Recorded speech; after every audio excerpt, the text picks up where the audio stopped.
sous combien de temps. C'est des achats qui sont plus réfléchis que des achats résidentiels.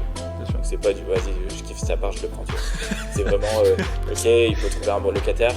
Et après aussi avoir évaluer la renta d'avant. Avoir un peu cette ouverture d'esprit qu'à Dubaï, il y a 200 nationalités, donc forcément il y a 200 types d'entreprises qui peuvent être propriétaires, indiens, chinois, etc. Donc savoir que tu vas pas forcément avoir un locataire européen, ça ne court pas la rue, tu as peut-être 50% des entreprises qui sont européennes ici.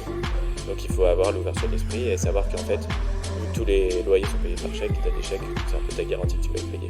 Donc tu récupères tout ça et après bien faire confiance à l'agent. Dès que tu as un problème et que tu sens que l'agent est un peu frigide, tu changes, tu vois. Et parce qu'en fait, quand tu récupères un bien qui est déjà loué, tous les chèques qui ont été faits d'avance doivent être changés à ton nom à toi. J'imagine bien, il faut être sûr que ça a bien été fait. Sinon l'autre il encaisse encore et toi tu payes. En fait, quand je fais le trustee, là ok, l'échange comme d'hab, en fait, je te donne les sous, tu me donnes ton bien. Mais tu as aussi toute la partie liée au locataire. C'est-à-dire que tous les ans, le locataire il doit renouveler sa licence. Donc tous les ans, tu dois dire, mec, elle est où ta licence, savoir ce qu'il fait dedans. Par exemple, si tu achètes un retail, tu as des clauses de si le retail est fermé pendant trop longtemps, tu peux le virer.